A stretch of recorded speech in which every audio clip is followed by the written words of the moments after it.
हजरत अय्यूब अलैहिस्सलाम के पास आया और आपकी नाक में फूंक मारी और ऐसी फूंक मारी कि आपके जिस्म में जलन पैदा हो गई।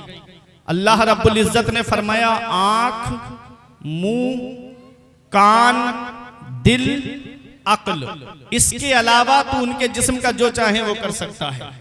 उसने फूंक मारी, आपके जिस्म में आग जैसी जलन पैदा हुई और आपके जिस्म में आबले पड़ गए। और याद रखो, हमारे ऊपर तो कोई इतनी परेशानी अभी तक नहीं आई, लेकिन वो अल्लाह के पैगंबर, आपके पास में हजारों ऊंट, हजारों बकरियां थीं। आने वाला खबर देता है आकर के कि एक आग आई और आकर के सारे ऊंट जल करके राख हो गए। एक खबर देने वाला आके कहता है कि एक आग आई और सारी बकरियां जल करके राख हो गईं। हजरत अय्यूब अलैहिस्सलाम के पास आकर के कहता है, कैसा तुम्हारा खुदा है, कैसा तुम्हारा खुदा है कि उसने तुम्हारे सारे ऊंट जला दिए। कैसा तुम्हारा खुदा है जिसकी तुम इबादत करते हो, उसने सारी बकरियां तुम्हारी हिलाक कर दी। हजरत अय्यूब अलैहिस्सलाम ने फरमाया, जुबान को लगाम दे। औलाद अल्लाह ने दी थी, अल्लाह ने ले ली। वो जानवर अल्लाह ने दिए थे, अल्लाह ने ले लिए। माल अल्लाह ने दिया था, अल्लाह ने ले लिया। सब एक दिन में फना हो गया। अल्लाह अकबर। औलाद, महल की छत गिरी, तमाम औलाद इंतकाल कर गई। सारे जानवर एक दिन में हिलाक हो गए। ऐ मेरे अजीजों, हजरत अय्यूब अलैहिस्सलाम के जिस्म में तकलीफ हो गई, जलन होने लगी। अल्लाह अकबर। वो वक्त भी आया हजरत अय्यूब अलैहिस्सलाम पर कि अल्लाह के पैगंबर हैं, अल्लाह के नबी हैं। जंगल में जाकर के झोपड़ी बनाई आपकी बीबी रहमत ने। अल्लाह अकबर। बीबी हो तो ऐसी हो, ऐसी वफादार बीबी के खुशी में तो सब साथ देते हैं शौहर का, लेकिन वो ऐसी बीबी के परेशानी के आलम ने अपने शौहर को छोड़ा नहीं। बीबी की पहचान शौहर की गुर्बत में होती है कि जब शौहर गरीब हो जाए तब पता चलता है कि ये बीबी वफादार है कि नहीं है। ऐ मेरे अजीजों, वो अल्लाह के पैगंबर की बीबी है जिनका नाम बीबी रहमत है। अपने शौहर का साथ नहीं छोड़ा, हजरत अय्यूब अलैहिस्सलाम का साथ नहीं छोड़ा। आपने फरमाया, मेरी बीबी सब हिलाक हो गया, तुम भी चली जाओ, मेरा साथ छोड़ दो, मैं आजमाइश में हूँ, मेरा इम्तिहान हो रहा है। तब बीबी ने कहा था, मेरे शौहर, मैं खुशी के वक्त में आपके साथ थी, अब परेशानी के वक्त में मैं आपको छोड़कर नहीं जाऊंगी। अल्लाह के पैगंबर से आपकी बीबी ने, हजरत रहमत ने कहा था, ए मेरे शौहर, जरा ये तो बताओ, हमारी औलाद भी चली गई, हमारे सारे जानवर हिलाक हो गए, माल भी चला गया। हजरत अय्यूब अलैहिस्सलाम ने फरमाया, ये परेशानी कितने दिन से आई है? कहा, बस यही 4-5 साल से आई है। आपकी उम्र उस वक्त 80 साल के करीब थी। आपने फरमाया, जिस रब ने 80 साल हमको नेमतों से नवाजा, आज 4-5 साल की तकलीफ पे हम अल्लाह का शुक्र ही अदा करेंगे। 80 साल को याद करो जिस रब ने हमको आसाइश की जिंदगी अता फरमाई। आज हम अपनी जिंदगी को नहीं देखते कि उस रब ने कितनी नेमतों से हमको नवाजा, बेशुमार नेमतों से उस रब ने हमको नवाजा। और हल्की सी परेशानी आ जाए, बिजनेस में नुकसान हो जाए, नाशुक्री करना शुरू कर देते हैं। कारोबार में घाटा हो जाए, नाशुक्री करना शुरू कर देते हैं। सीखो अल्लाह के पैगंबर से। हजरत अय्यूब अलैहिस्सलाम कहते हैं, तुमने देखा नहीं, जिस रब ने 80 साल हमको आसाइश की जिंदगी अता फरमाई, आराम की जिंदगी अता फरमाई, हम तो हर हाल में अल्लाह का शुक्र अदा करेंगे। ये अल्लाह के पैगंबर हैं। मेरे अजीजों, आपकी बीबी जाती थी ताकि कुछ मिल जाए और मैं अपने शौहर के लिए खाने पीने का सामान ला के रख दूं, कुछ खाने पीने के लिए ला करके रख दूं। इतनी परेशानी का आलम था। अल्लाह अकबर। एक दिन ये इब्लीस आया आपकी बीबी को बहकाने के लिए और कहा कि आओ, जो बीमारी लाइलाज हो उसका इलाज मेरे पास में है। आपकी बीबी चली गई। अल्लाह अकबर। उस इब्लीस के पास में जो हकीम बना हुआ था, उसने कहा कि तुम्हारे पास हर बीमारी का इलाज है? कहा, हाँ। कहा, मेरे शौहर बड़े बीमार हैं, आप उनका इलाज कर दो। कहा, क्या उजरत लेते हो?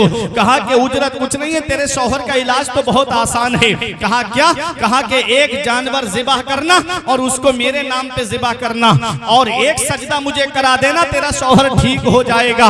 वो खुशी खुशी आई हजरत अय्यूब अलैहिस्सलाम के पास में और आकर के कहा कि मैं आपका इलाज लेकर के आई हूँ। फरमाया, क्या इलाज है? कहा, आज मुझे एक हकीम मिला बाजार में, उसने कहा कि अपने शौहर से कहना कि एक जानवर मेरे नाम पे ज़िबा कर दे और मुझे सजदा कर दे, वो ठीक हो जाएगा। आप आप जलाल में आ गए, अल्लाह के पैगंबर हैं, अल्लाह के नबी है। कहा कि तू इब्लीस के पास गई थी, आपने उस वक्त कसम खाई थी अगर मैं ठीक हो गया तो तुझे 100 कोड़े मारूंगा। अल्लाह अकबर। कहा वो इब्लीस है, इब्लीस। अल्लाह अकबर। हजरत अय्यूब अलैहिस्सलाम ने उस वक्त अल्लाह की बारगाह में दुआ की, ए मेरे परवरदिगार, या रब्बे अन्नी मस्सनियद दुर, ए मेरे अल्लाह मुझे तकलीफ छू के निकल गई, ए अल्लाह मुझे तकलीफ छू करके गई है। अल्लाह अकबर। ये अल्लाह के पैगंबर कह रहे हैं मौला मुझे तकलीफ हुई है, छू के चली गई। अल्लाह अकबर। ये अल्लाह के पैगंबर हैं, अल्लाह के नबी है। कहते हैं मेरे मौला तू अरहमुर राहिमीन है, मौला तू सबसे ज्यादा रहम करने वाला है। परवरदिगार आलम ने फरमाया, पूरा वाक़या कुरान के अंदर है। अल्लाह ने फरमाया उरकुद बिरिजलिका, अपने पैर को जमीन पर मारिए। आपने पैर को जमीन पर मारा तो उससे ठंडे पानी का चश्मा निकला। अल्लाह ने फरमाया इससे चश्मे से पानी पियो और इसमें गुस्ल करो। हजरत अय्यूब अलैहिस्सलाम ने पानी पिया और उसमें गुस्ल किया। आप सेहतमंद हो गए, आप तंदुरुस्त और तवाना हो गए। अल्लाह अकबर। वो बीबी रहमत जो गांव में गई थी कि कुछ कमा करके ले आए, अपने शौहर के लिए खाने पीने का सामान ले आए। जब वो झोपड़ी के अंदर गई तो हजरत अय्यूब अलैहिस्सलाम को नहीं पाया, परेशान हो गई, ढूंढने लगी जंगल में कि मेरे शौहर कहाँ चले गए। हजरत अय्यूब अलैहिस्सलाम तशरीफ फरमा थे। पूछा क्या तलाश कर रही हो? कहा मेरे शौहर झोपड़ी में थे, कहीं कोई दरिंदा तो आकर के मेरे शौहर को नहीं खा गया, मेरे शौहर कहाँ चले गए? हजरत अय्यूब अलैहिस्सलाम मुस्कुरा रहे हैं। फरमाया तुम अपने शौहर को पहचानती हो? आप मुस्कुरा रहे थे तो उन्होंने कहा जब मेरे शौहर मुस्कुराते थे तो ऐसे ही लगते थे। कहा तुम अपने शौहर को पहचानती हो ना? कहा गौर से देखो। जब गौर से देखा तो बीबी रहमत कहती है आप ही मेरे शौहर हैं। वो तकलीफ का क्या हुआ? कहा अल्लाह ने शिफा अता फरमा दी। अल्लाह अरहमुर राहिमीन है, वो सबसे ज्यादा रहम करने वाला है। ऐ लोगों, इन्ना मअल उसरी युसरा, हर परेशानी के बाद में आराम है। अगर थोड़ी सी परेशानी आ जाए अल्लाह का शुक्र अदा करो, अल्लाह रब्बुल इज्जत आराम अता फरमाएगा। गिले शिकवे ना किया करो, अल्लाह का शुक्र अदा किया करो। और अल्लाह ने कुरान में फरमाया है वला नबलुवन्नकुम बिशैइन मिनल खौफि वल जू'i व नक्सिम मिनल अमवालि वल अनफुसि वस समरात व बश्शिरिस साबिरीन। अल्लाह फरमाता है हम जरूर जरूर तुमको आजमाएंगे, कभी भूख के जरिए आजमाएंगे, कभी माल की कमी के जरिए आजमाएंगे, कभी जानों की कमी के जरिए आजमाएंगे, कभी फलों की कमी के जरिए आजमाएंगे। अल्लाह फरमाता है हम देखेंगे तुम में सबसे ज्यादा सब्र करने वाला कौन है। वबश्शिरिस साबिरीन, खुशखबरी है उनके लिए जो सब्र करते हैं। अल्लज़ीना असाबत मिन मुसीबा, जब उन्हें कोई मुसीबत पहुंचती है कालू, कहते हैं इन्ना लिल्लाहि व इन्ना इलैहि राजिऊन। जब उन्हें कोई मुसीबत पहुंचती है, जब कोई तकलीफ पहुंचती है तो कहते हैं हम अल्लाह के लिए दुनिया में आए हैं और अल्लाह ही की तरफ हमको पलट के जाना है। ये सब्र करने वालों की शान है। मेरे अजीजों, अगर परेशानी आए तो सब्र करो, परेशानी आए तो सब्र करो। नेमत मिले तो अल्लाह का शुक्र अदा करो। जो अल्लाह का शुक्र अदा करते हैं अल्लाह उनकी नेमतों को बढ़ा देता है। नारे तकबीर, नारे रिसालत, मसलके आला हजरत। बहुत खूब, शुक्र अदा कर। जिंदाबाद। कितनी परेशानी आई अल्लाह के पैगंबर पे सब्र किया, सब्र किया। आज हमारा अजीज दुनिया से चला जाए हम सब्र करें। सबकी मुलाकात कयामत के दिन होना है। बस अच्छे काम करके दुनिया से जाओ, नेक अमल करके दुनिया से जाओ, मुत्तकी बन के दुनिया से जाओ, परहेजगार बन के दुनिया से जाओ। दोस्तों ने महफिल सजाई ना, अल्लाह के रसूल फरमाते हैं, मिशकात शरीफ की हदीस पाक है, फल मय्यतु फिल क़ब्र इल्ला कल गरीक़िल मुतगव्विस यंतज़िरु दावतन तलहक़ुहु मिन अबिन व उम्मिन व अख़िन व सदीक़। आका फरमाते हैं जो कब्रिस्तान में लेटे हैं वो दरिया में डूबने वाले की तरह हैं। जो कब्रिस्तान में लेटे, बात समझ में आ रही मेरी? जो कब्रिस्तान में लेटे हैं वो दरिया में डूबने वाले की तरह हैं। कभी दौलत पे घमंड आने लगे, कभी पैसों पे नाज होने लगे, कभी बच्चों की नौकरी पे तकब्बुर आने लगे, कभी बिल्डिंगों पे फख्र होने लगे, तो शीशगढ़ वालों एक चक्कर कब्रिस्तान का लगा लिया करो। वहां तुमसे ज्यादा दौलत वाले लेते हैं, वहां तुमसे ज्यादा पैसे वाले लेते हैं, वहां तुमसे ज्यादा सरमाए वाले लेटे हैं, वो जिनकी नाक पे कभी मक्खी नहीं बैठती थी, आज मिट्टी ने गला सड़ा के एक तरफ कर दिए। घमंड किस बात पे, तकब्बुर किस बात पे? मरने के बाद कब्र के अंदर जाना है। क्या तैयारी की हमने कब्र के अंदर जाने की? क्या फिक्र है हमको आखिरत की? आला हजरत कहते दिन लहब में खोना तुझे, शब सुबह तक सोना तुझे, शर्मे नबी खौफे खुदा ये भी नहीं वो भी नहीं, रिज़्क़े खुदा खाया किया, फरमाने हक ताला किया, शुक्र करम तरसे सजा ये भी नहीं वो भी नहीं। अल्लाह अकबर। रातें हमारी गुजर रही हैं फिल्में देख करके। आज हमारे नौजवानों का हाल क्या है? आज जिनको फेसबुक व्हाट्सएप इंस्टा चलाने से फुर्सत नहीं मिलती, वो क्या तुम्हारी कब्र पे जाकर के कुरान पढ़ेंगे? क्या तुम्हारी कब्र पे जाकर के ईसाले सवाब करेंगे? हमारे बुजुर्ग यहाँ बैठे, अगर अल्लाह ने 4 बेटे दिए हैं तो एक बेटे को मदरसा जरूर भेज देना, एक बेटे को आलिम या हाफिज जरूर बना देना। न मैंने देखा है दुनियावी तालीम हासिल कराने वाले माँ बाप को कि कोई शहर के अंदर हॉस्पिटल खोल के रह रहा है, कोई अपना इंजीनियरिंग का ऑफिस खोल के शहर में रह रहा है। माँ बाप है पेड़ गांव में रह गए, फल शहर में पहुंच गए। ये हाल है। कितने माँ बाप आंसू बहा रहे हैं कि इंतकाल के वक्त में बेटा पास आ जाता। कोई कहता है मुझे टिकट नहीं मिल रहा है, कोई कह रहा है कि रिजर्वेशन नहीं हो पा रहा है, कोई कहता है कि कल आ जाऊंगा, कोई कहता है परसों आ जाऊंगा। बाप पैर रगड़ रगड़ के दुनिया से चला जा रहा है। जिसकी तालीम पे लाखों रुपए खर्च किए, इंतकाल के वक्त वो बेटा काम नहीं आया। काश इस बेटे को आलिम या हाफिज बनाया होता तो यही बेटा सरहाने बैठ करके सूरह यासीन शरीफ की तिलावत करता नजर आता, यही बेटा कुरान की तिलावत करता हुआ नजर आता। ऐ मेरे अजीजों, हमने उन माँ बाप को भी देखा जिन्होंने बच्चों को मदरसा नहीं भेजा, दीनी तालीम हासिल नहीं कराई, सिर्फ दुनियावी तालीम में डाला। इधर जनाजे का वक्त है, इमाम साहब मुसल्ले पे खड़े होके कहते हैं इजाजत दो नमाज जनाजा पढ़ाने की, तो दूर खड़े छोटा सा रुमाल सर पे रख के कहते हैं पढ़ाओ इमाम साहब नमाज जनाजा। ये हाल है आज की औलाद का मेरे अजीजों। आज जिस औलाद को मोबाइल चलाने से फुर्सत नहीं, आज जिस औलाद को दुनिया की मसरूफियत से फुर्सत नहीं, वो क्या तुम्हारी कब्र पे जाकर के कुरान पढ़ेगी? इसीलिए इल्मी साहब ने फरमाया पढ़ के तू कुरान को अब जमा कर ले कुछ सवाब, कब्र पर फिर कौन आए फातिहा के वास्ते। काम वो कर ले प्यारे जिसके 22 कब्र में बागे रिजवा से खुले खिड़की हवा के वास्ते, काम दोजक के किए जन्नत का है उम्मीदवार, कसरे जन्नत तो बना है पारसा के वास्ते। साथ जिनके थे यहाँ लश्करों फौजों सिपाह, बेकसाना कब्र के अंदर अकेले चल बसे, एक साथ भी ना ठहरे वादा जिनका आ गया, जी के जी में रह गए अरमान सारे चल बसे। मेरे अजीजों, आखिरत की तैयारी करो, आखिरत की फिक्र करो। ऐ फिक्र आखिरत कॉन्फ्रेंस में आने वालों, वो मंजिल बड़ी सख्त है। क़यामत के दिन को याद कर लिया करो। हमारे बुजुर्ग तो कब्र को याद करके रोते थे, मैदान हश्र को याद करके रोते थे। आज एक आंसू हमारी आंख से नहीं निकलता। हम जलसों में आएंगे तो मजे के लिए आएंगे, हम जलसों में आएंगे तो लतीफे सुनने के लिए आएंगे, हम जलसों में आएंगे तो हंसी मजाक सुनने के लिए आएंगे।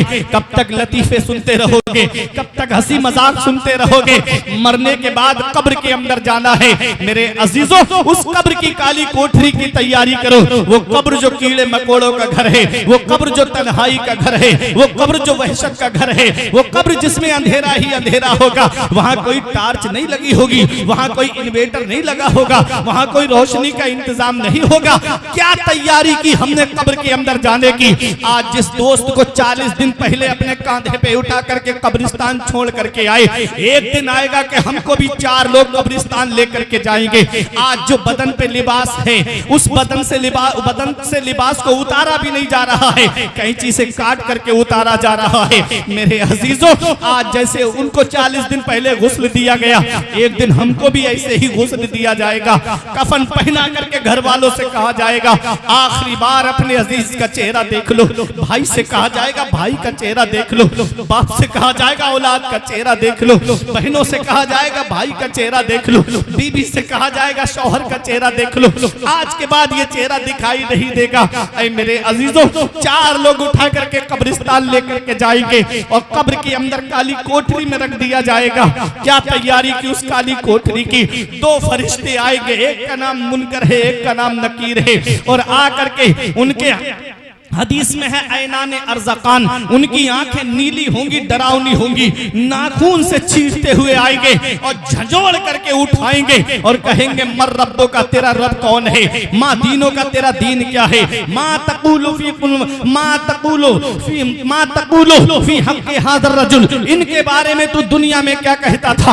ऐ मेरे अजीजों, ये 3 सवाल किए जाएंगे। अब कब्र के अंदर जब उठेगा मेरे अजीजों, ऐसे उठेगा जैसे कोई सोकर के उठता है। हदीस में है कि वो अपनी आंखें मसलता हुआ उठेगा, आंखें मसलता हुआ उठेगा। अब मैं मोमिन की शान बता दूं, ईमान वाले की शान बता दूं, अल्लाह के फरमान पर अमल करने वाले की शान बता दूं। हदीस पाक में है जब कब्र में फरिश्ते उठाते हैं तो उसके लिए अल्लाह ताला सूरज को असर के वक्त कर देता है।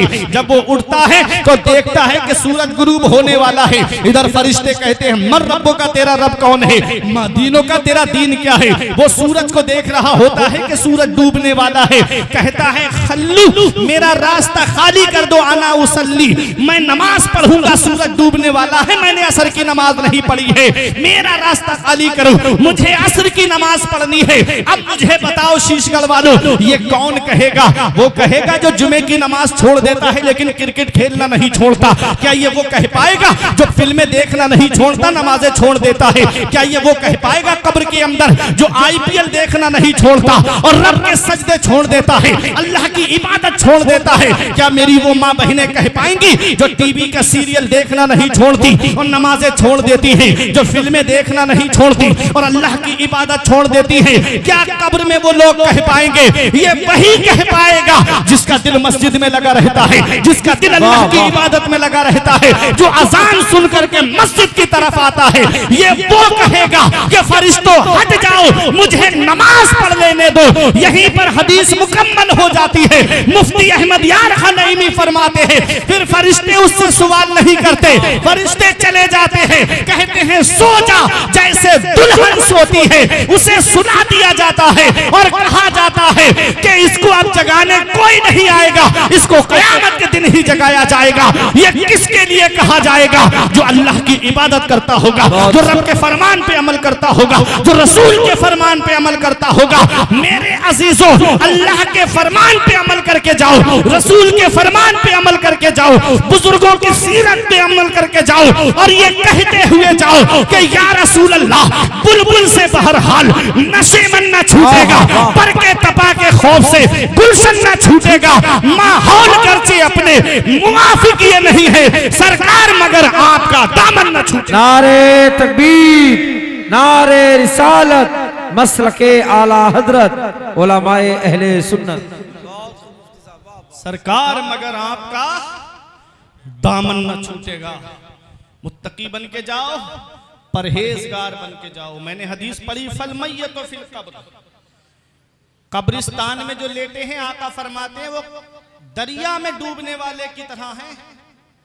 जैसे कोई दरिया में डूबता हो, तालाब में डूबता हो तो वो देखता है। कितने रिश्तों पे नाज होता है आदमी को? 4 रिश्ते हैं, वैसे तो बहुत रिश्ते हैं। बाप पे नाज होता है, माँ पे नाज होता है, भाई पे नाज होता है और दोस्त पे नाज होता है ना? दोस्त पे नाज है, बाप पे, माँ पे, भाई पे। 4 रिश्ते हदीस में आ गए। आदमी सोचता है मेरा बाप हाथ दे के निकाल लेता, और बाप है तो सोचता है बेटा हाथ दे के निकाल लेता। भाई है तो भाई का इंतजार करता है मेरा भाई हाथ दे के मुझे निकाल लेता। मेरी माँ मुझे सहारा दे के निकाल लेती।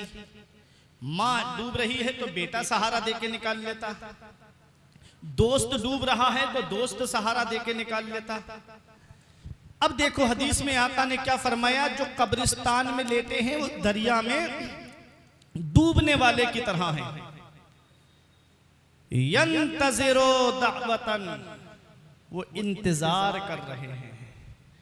हदीस में क्या आया? इंतजार कर रहे हैं। उनको ये पैगाम दे दो कि आम मोमिन की शान ये है कि वो ईसाले सवाब का इंतजार करता है, तो मदीने वाले मुस्तफ़ा की शान का आलम क्या होगा? सुभान अल्लाह। तू जिंदा है वल्लाह, तू जिंदा है वल्लाह, मेरी चश्मे आलम से छुप जाने वाले। मेरे अजीजों, किसका इंतजार कर रहे हैं? यंतज़िरो दावतन, वो दुआ का इंतजार कर रहे हैं। बाप है तो औलाद की दुआ का इंतजार कर रहा है, औलाद है तो माँ बाप की दुआ का इंतजार कर रही है, भाई भाई की दुआ का इंतजार कर रहा है, दोस्त दोस्त की दुआ का इंतजार कर रहा है। हदीस पाक में है जब उसे ईसाले सवाब किया जाता है तो दुनिया वमा फीहा से सबसे बेहतर चीज उसके लिए वो ईसाले सवाब होता है। अब एक हदीस और सुनो, मेरे आका फरमाते हैं मन दखलल मकाबिरा फक़रा सूरत यासीन खफ़फ़ल्लाहु अन्हुम। आका फरमाते हैं जो कब्रिस्तान जाए और एक मर्तबा सूरह यासीन शरीफ पढ़ दे तो अल्लाह ताला कब्रिस्तान के मुर्दों की अज़ाब में कमी कर देता है और पढ़ने वाले को तादाद के बराबर सवाब अता फरमाता है। सुभान अल्लाह। कोई बता सकता है शीशगढ़ के कब्रिस्तान में कितने मुर्दे दफन हैं? गिनती करके बता सकता है? कब से दफन हो रहे हैं, कितने दफन हुए हैं? एक मर्तबा सूरह यासीन शरीफ पढ़ने का ये सवाब है। 5 रुकू हैं। कितना भी आहिस्ता पढ़ने वाला होगा तो 10 से 15 मिनट में पढ़ देगा। जिस दोस्त के लिए हम रातों में, जो हमारा दोस्त हमारे लिए जागता रहा, वो माँ बाप हमारे लिए कितनी परेशानियों से हमको परवरिश करते रहे, वो भाई जो अपने भाई के लिए अपना हिस्सा छोड़ के चला गया, क्या हम उसके लिए 15 मिनट निकाल करके ईसाले सवाब नहीं कर सकते उसकी कब्र पे? क्या हम कुरान पढ़ करके उसके लिए ईसाले सवाब नहीं कर सकते? चलिए हम मानते हैं हर एक को कुरान याद नहीं है, कलमा शरीफ तो सबको याद है। कलमा याद है ना? कलमा शरीफ क्या है? पढ़िए, ला इलाहा इल्लल्लाह रसूलुल्लाह सल्लल्लाहु ताला अलैहि वसल्लम। आला हजरत ने अल मलफूज शरीफ के अंदर बयान किया है, शेख मुहियुद्दीन इब्नुल अरबी की रिवायत को नकल करते हुए, कि जो 70,000 मरतबा कलमा शरीफ पढ़ करके अपने अजीज के लिए ईसाल कर दे तो अल्लाह ताला कलमा शरीफ पढ़ने वाले को भी बख्श देता है और जिसके लिए ईसाले सवाब किया है अल्लाह ताला उसे भी बख्श देता है। सुभान अल्लाह, सुभान अल्लाह। कलमा शरीफ तो सबको याद है, इसी से हमारे उलमा ने सोइम का मसला अखज़ किया है। ठीक है, कितने मरतबा? 70,000 मरतबा कलमे शरीफ का जिक्र आया है। अब वो चाहे तस्बीह पे पढ़ लो, चाहे कंकरियों पे पढ़ लो, चने ही जरूरी नहीं है। चने ही जरूरी नहीं है। बाज जगह तो ये रिवाज बन गया है कि 32.5 किलो लेके आना है कि नहीं है ऐसा माहौल? बहरहाल हर आदमी अपने अपने बस्ती के हिसाब से जानता है। 70,000 मरतबा कलमा शरीफ की फजीलत आई है। 100 ग्राम चने ला करके गिनती कर लो और देख लो कि 70,000 मरतबा कितने उस पे पहुंच रहा है। उतना चने ले करके आ जाओ और इसाले सवाब करा दो, और जितनी ज्यादा मरतबा पढ़ दिया जाए उतना ही सवाब है, कोई इसमें हरज नहीं है। अब सुनिएगा, मैं आपको ज्यादा बहुत वक्त होने वाला है और मैं ज्यादा लंबी तकरीर नहीं करूंगा। सुनिएगा, ये ईसाले सवाब की बात आ गई ना, फिक्रे आखिरत कॉन्फ्रेंस से हमको करना क्या है? अपने अजीज के लिए जो दुनिया से चला गया, हमें उसके लिए ईसाले सवाब करना है। हमें उसकी कब्र पे जाकर के कुरान की तिलावत करनी है, हमें कलमा शरीफ पढ़ करके उसके लिए ईसाले सवाब करना है। आंखें रो रो के सुजाने वाले, जाने वाले नहीं आने वाले। अब सुनिएगा मेरे अजीजों, आखिरत की फिक्र करो। वो कयामत का दिन जो जान को पिघलाने वाला है, उस दिन कोई किसी के काम नहीं आएगा। कितने रिश्ते हैं जिस पर इंसान को नाज होता है? 5 रिश्ते हैं जिस पर इंसान को नाज होता है। अल्लाह ने कुरान के अंदर उन रिश्तों को बयान किया है। अल्लाह कुरान में फरमाता है, यौमा यफिरुल मरउ मिन अखी व उम्मिही व अबीही व साहिबतिही व बनी। अल्लाह कुरान में फरमाता है कयामत के दिन के लिए, अल्लाह फरमाता है उस दिन बाप बेटे से भाग रहा होगा। यौमा यफिरुल मरउ मिन अखी, उस दिन भाई भाई से भाग रहा होगा। वो भाई जो अपने भाई के लिए लड़ने के लिए तैयार हो जाता है। अभी शीशगढ़ चौराहे पे भाई का झगड़ा हो जाए और भाई भाई को फोन कर दे तो वो पहुंच जाता है कि तेरी हिम्मत कैसे हुई, तूने मेरे भाई को हाथ लगाया, तेरी मजाल कैसे हुई कि तूने मेरे भाई की तरफ आंख उठा के देखा। ये दुनिया है जहां भाई भाई के काम आता है, ये दुनिया है जहां भाई भाई की सपोर्ट करता है। जरा कयामत के दिन देखो, सबसे पहले भाई भाई से भाग रहा होगा। यौमा यफिरुल मरउ मिन अखी, वहां भाई भाई से भाग रहा होगा। व उम्मिही व अबी, वो माँ जो अपने बेटे के लिए रात में जाग करके गुजार देती है, वो माँ जो अपनी बेटी के परेशानी के लिए पूरी पूरी रात बैठ करके गुजार देती है, वो बाप जो अपनी औलाद की खातिर कोई दिल्ली कमाने जा रहा है, कोई बेंगलोर कमाने जा रहा है, कोई मुंबई कमाने जा रहा है। माँ बाप क्या नहीं करते अपनी औलाद के लिए? माँ बाप कौन सी कुर्बानी नहीं देते अपनी औलाद के लिए? माँ बाप कौन सी परेशानी नहीं उठाते अपनी औलाद के लिए? आज वो औलाद क्या जाने कि मेरे माँ बाप ने कितनी परेशानियां उठाई हैं, जिसे मोबाइल चलाने से फुर्सत नहीं मिलती। उसे क्या पता कि उसके माँ बाप ने कितनी रातें बैठ करके गुजारी हैं। मेरे अजीजों, ये माँ बाप है अल्लाह की इतनी बड़ी नेमत है। जिस दिन माँ की चारपाई घर से उठ गई, उस दिन एहसास होगा आज कितनी बड़ी दौलत मेरे घर से चली गई। जिस दिन बाप की चारपाई घर से उठ गई, उस दिन एहसास होगा कि आज कितना बड़ा साया मेरे घर से चला गया। ये बाप है जो अपनी औलाद पर परेशानी आने नहीं देता। ये माँ है जो रातों में उठ उठ करके औलाद के लिए दुआएं करती है। आज वही माँ बाप बूढ़े हो जाएं, बुढ़ापे की दहलीज पे पहुंच जाएं, हम उनके बिस्तर घर से बाहर कर देते हैं।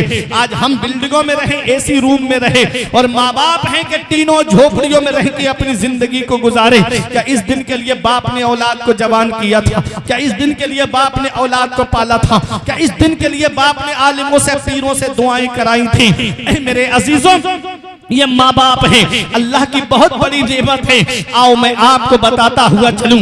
आज का नौजवान कहता है मेरे बाप ने मेरे लिए किया क्या है। मैं कहता हूं कभी वालिद के करीब बैठ करके उनकी सफेद दाढ़ी की तरफ देखना, उनके चेहरे की झुर्रियों की तरफ देखना, उनके हाथों की लकीरों की तरफ देखना। एक दिन मैंने पूछा अपने अब्बा से, अब्बा मेरे हाथ की लकीरें नजर आ रही हैं, आपके हाथ की लकीरें कहाँ चली गई? एक जवाब दिया था, बेटा तुम्हारी तकदीर बनाते बनाते हमारे हाथ की लकीरें मिट गई।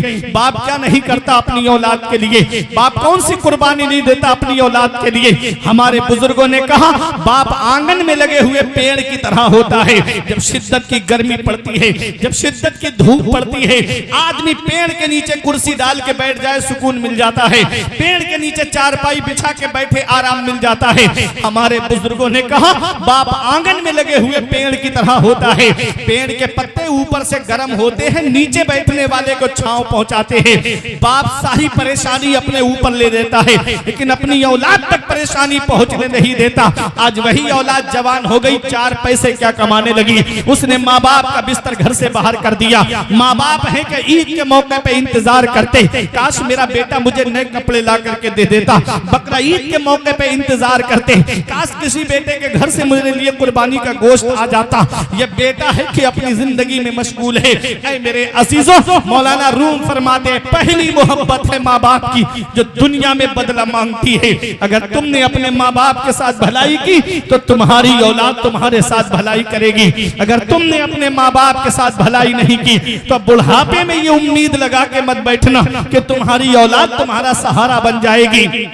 कभी तुम्हें लगे मेरे बाप ने मेरे लिए क्या किया है तो चले जाया करो बरेली शरीफ शहर की तरफ, रेलवे स्टेशन की तरफ चले जाया करो, कभी बस स्टैंड की तरफ चले जाया करो, कभी दरगाह आला हजरत की तरफ चले जाया करो। ये रात के 2 बजे आदमी को कैसी नींद आती है, उस वक्त आंखें खोलना दुश्वार हो जाता है। ये कोई बस स्टैंड पे ऑटो रिक्शा लेकर के खड़ा है, कोई ट्रक लेकर के खड़ा है, कोई बस लेकर के खड़ा है, कोई 4 व्हीलर लेकर के चला है खड़ा है। ये एक बाप ही तो है।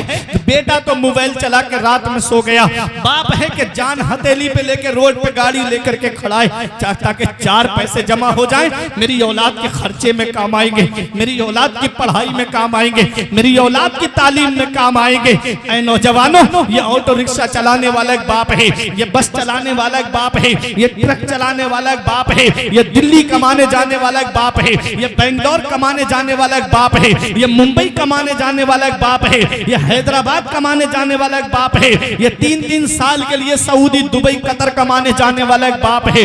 बाप क्या नहीं करता अपनी औलाद के लिए? बाप कौन सी कुर्बानी नहीं देता अपनी औलाद के लिए? आज वही बाप बूढ़ा हो गया, हमने उसका बिस्तर घर से बाहर कर दिया। आज हमारे माँ बाप है कि इंतजार करते हैं कि काश मेरा बेटा थोड़ी देर मेरे पास बैठ के बात कर लेता। बेटा है कि माँ बाप से बात नहीं करता। एक दिन आएगा जिस दिन माँ बाप की चारपाई घर से उठेगी, उस दिन एहसास होगा काश मैं अपने बाप के पास थोड़ी देर बातें कर लेता, काश मेरी माँ मुझसे थोड़ी देर बातें कर लेती।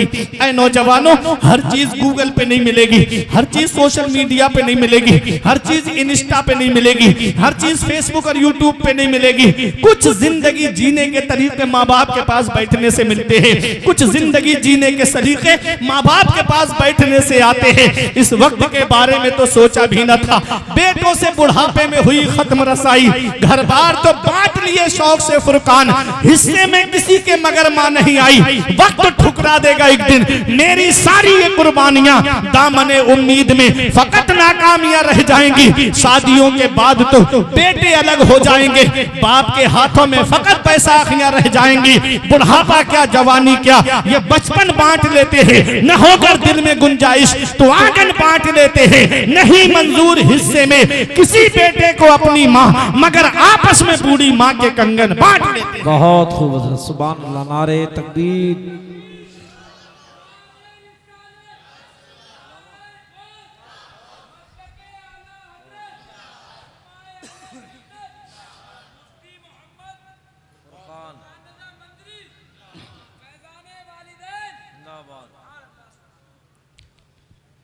दिया था अब्बा ने जो एक झूमर बेच डाला था, दिया था अब्बा ने जो एक झूमर बेच डाला था, खुशी से अपने अरमानों का दफ्तर बेच डाला था।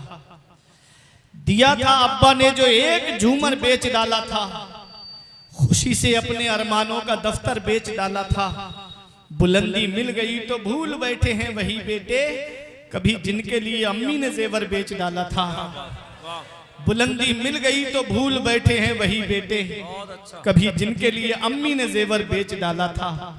आका के वसीले से कभी तो नमाज से, औलाद माँ ने मांगी थी बंदा नवाज से। अब्बा की आंख का जो चश्मा न ला सके, मरने के बाद आते हैं बेटे जहाज से। ये हाल है आज की औलाद का मेरे अजीजों। माँ बाप अल्लाह की बहुत बड़ी नेमत। जिस दिन माँ बाप की चारपाई घर से उठ गई, उस दिन एहसास होगा कि आज कितना बड़ा साया मेरे घर से चला गया, आज कितनी बड़ी सपोर्ट मेरे घर से चली गई। माँ बाप जिंदा हैं तो उनकी कद्र कर लो, माँ बाप हयात हैं तो उनकी खिदमत कर लो। और माँ बाप दुनिया से चले गए, मेरे आका फरमाते हैं जो जुमे के दिन माँ बाप की कब्र की जियारत कर ले, ऐसा बेटा माँ बाप के साथ हुस्ने सुलूक करने वालों में लिखा जाता है, माँ बाप के साथ फर्मा बरदारी करने वालों में लिखा जाता है। चले जाया करो कब्रिस्तान और अपने अजीजों की कब्र पे जाकर के इसाले सवाब कर दिया करो, कुरान पढ़ दिया करो। मेरे अजीजों, क़यामत का दिन होगा, वो माँ बाप जो अपनी औलाद से कितनी मोहब्बत करते हैं, वो भाई अपने भाई से दुनिया में कितनी मोहब्बत करता है, बीबी अपने शौहर से कितनी मोहब्बत करती है, शौहर अपनी बीबी से कितना प्यार करता है। ये दुनिया है जहां सब एक दूसरे से मोहब्बत करते हैं। क़यामत के दिन अल्लाह फरमाता है यौमा यफिरुल मरउ मिन अखी, वहां भाई भाई से भाग रहा होगा, व उम्मिही व अबी, माँ बेटे से भाग रही होगी, बाप बेटे से भाग रहा होगा, व साहिबतिही व बनी, वहां बीबी शौहर से भाग रही होगी, औलाद अपने माँ बाप से भाग रही होगी। 5 रिश्ते हैं दुनिया में जिस पे नाज किया जाता है, कोई हमारे काम नहीं आया, भाई काम नहीं आया, बाप काम नहीं आया, माँ काम नहीं आई, रिश्तेदार काम नहीं आए। अरे जब सगा भाई काम नहीं आएगा तो जरा सोचिए तो सही, जब माँ काम नहीं आएगी, जब बीबी काम नहीं आएगी, तो जो नाजायज रिश्ते बने हुए हैं वो नाजायज रिश्ते कहां से काम आएंगे। मेरे अजीजों, सोचेगा इंसान चलो मेरे घर वाले काम नहीं आए, मैं फरिश्तों से मदद ले लूंगा, फरिश्तों के मैं मदद ले लूंगा। अल्लाह का कुरान कहता है 30वां पारा, अल्लाह का कुरान कहता है यौमा यक़ूमुर रूह वल मलाइकतु सफ़्फ़ा ला यतकल्लमून इल्ला मन अज़िना लहुर रहमान व क़ाला सवाबा। वो सोचेगा इंसान चलो फरिश्ते मेरी मदद कर देंगे। अल्लाह का कुरान कहता है वहां फरिश्ते सफे बांधे खड़े होंगे। इतनी हिम्मत नहीं होगी कि रब से कलाम कर सके, इतनी हिम्मत नहीं कि रब से बात कर सके, इतनी हिम्मत नहीं होगी कि रब से कलाम कर सके। कौन है जो कलाम करेगा?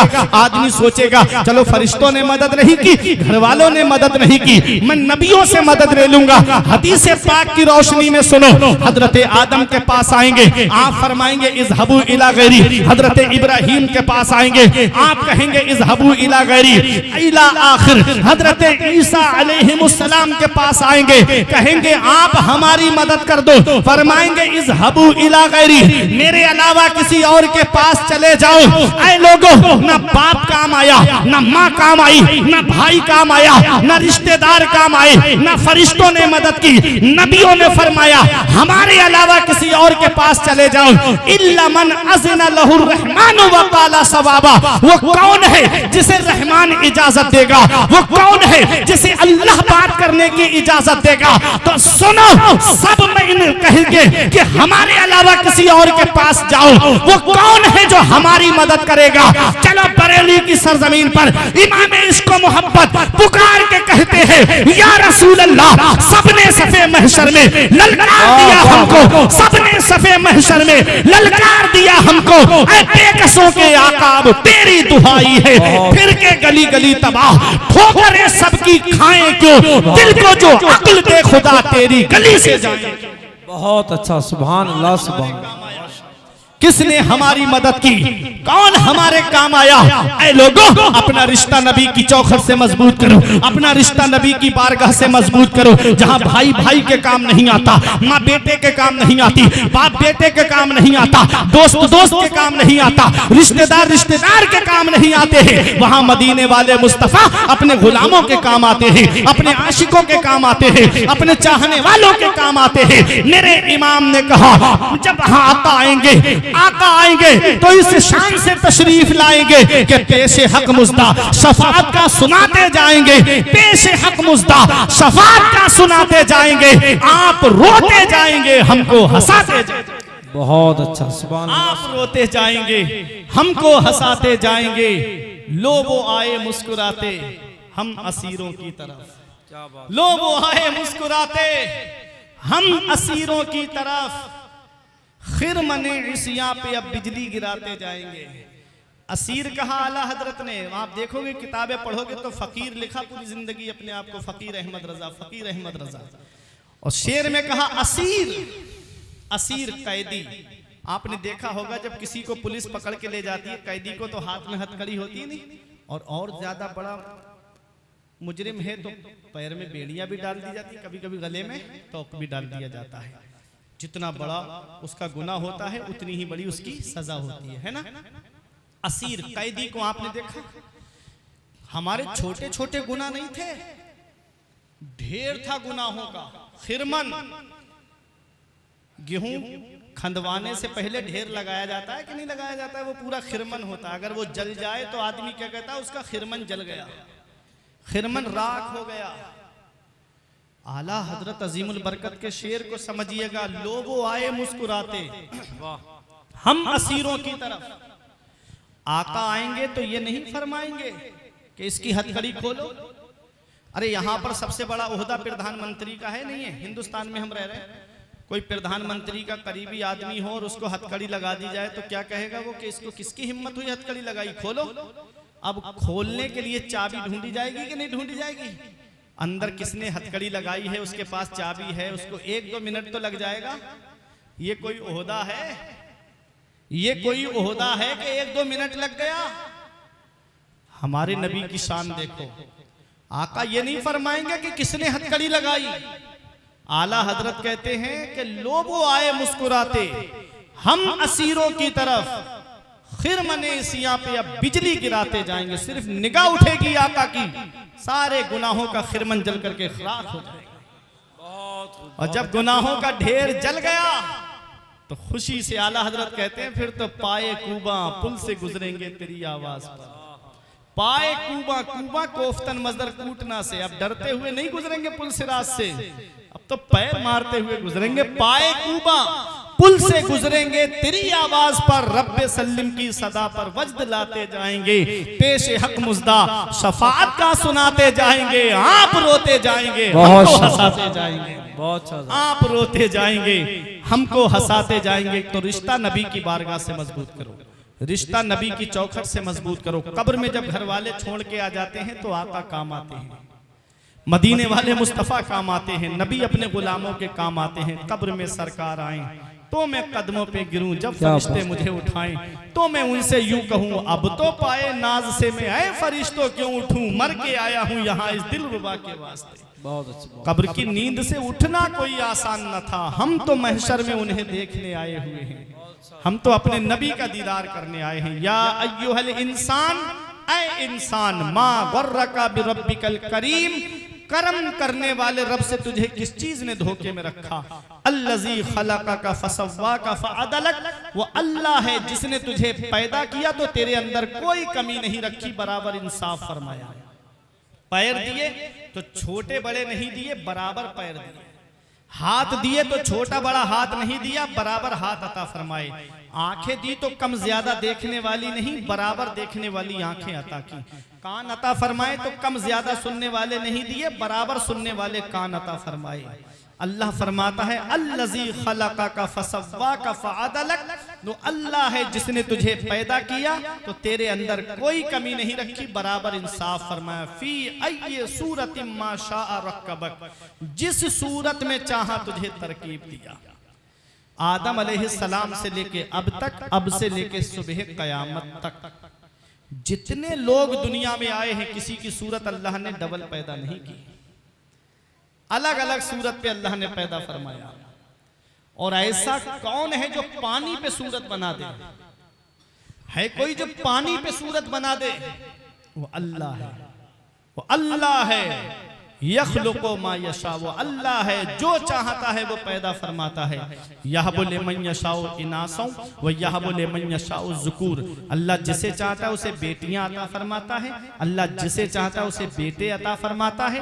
और युज़व्विजुहुम ज़ुकराना व इनासा, और अल्लाह जिसे चाहता है उसे बेटे और बेटियां दोनों अता फरमाता है। व यजअलु मन यशाउ अक़ीमा, और अल्लाह जिसे चाहता है उसे बांझ बना देता है। सब अल्लाह के दस्ते कुदरत में है। वो राज़िक है, ग़िज़ा कीड़ों को देता है, वो पत्थर में भटकता फिरता है इंसान को रोजी के चक्कर में, उड़ाने भर हवाओं में या लगा गोते समंदर में, मिलेगा बस वही जितना के लिखा है।